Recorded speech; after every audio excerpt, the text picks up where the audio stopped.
സഹോദരി സഹോദരന്മാരെ, ഇത് രാജ്യത്തിൻ്റെ തെരഞ്ഞെടുപ്പാണ്. ഇത് ഹിന്ദുസ്ഥാന്റെ ഭാവി തീരുമാനിക്കാനുള്ള തെരഞ്ഞെടുപ്പാണ്.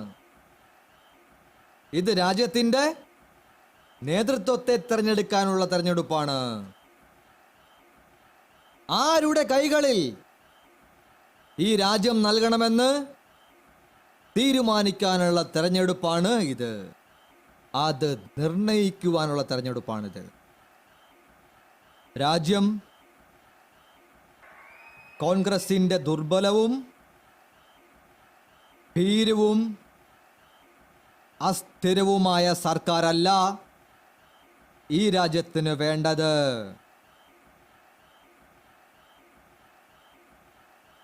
നിങ്ങൾക്ക് നിങ്ങളുടെ നാട്ടിലെ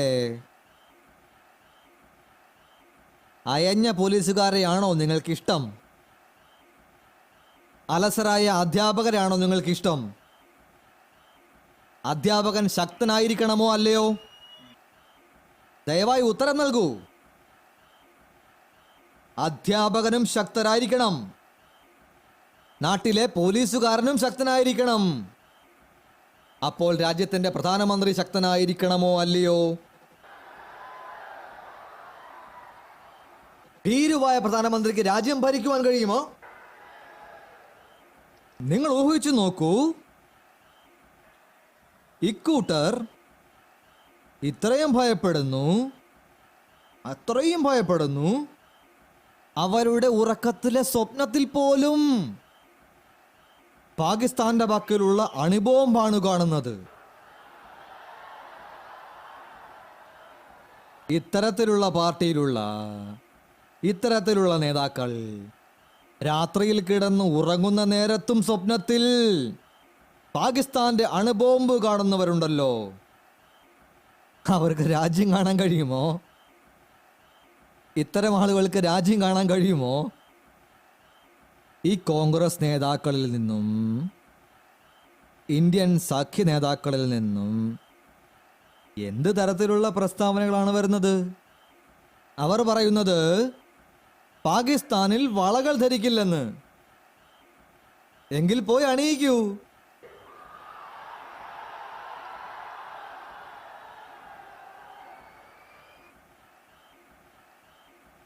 ഇപ്പോൾ അവർക്ക് ആട്ട ആവശ്യമാണ്,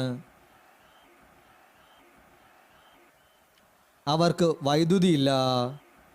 നമുക്കറിയില്ല, അവർക്ക് വളകൾ പോലും ഇല്ലല്ലോ.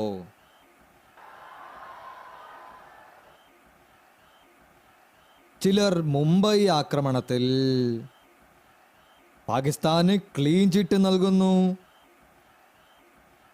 ചില സർജിക്കൽ വ്യോമാക്രമണങ്ങളെക്കുറിച്ച് ചോദ്യങ്ങൾ ഉയർത്തുന്നു.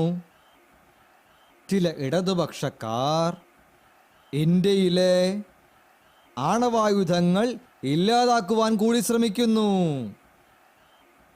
അതുപോലെ തോന്നുന്നു ഇതുപോലെ ഇന്ത്യ കൂട്ടുകെട്ടിലെ ആളുകൾ ഭാരതത്തിന് എതിരായിട്ട് ആരിൽ നിന്നോ കരാറെടുത്തതായിട്ട്. നിങ്ങൾ എന്നോട് പറയൂ. ഇത്തരം സ്വാർത്ഥർക്ക് രാഷ്ട്രത്തിൻ്റെ സംരക്ഷണത്തിനു വേണ്ടി കടുത്ത തീരുമാനങ്ങൾ എടുക്കുവാൻ കഴിയുമോ? നിങ്ങളുടെ പൂർണ്ണ ശക്തിയോടെയും പറയൂ, അവർക്ക് കടുത്ത തീരുമാനങ്ങൾ എടുക്കുവാൻ കഴിയുമോ?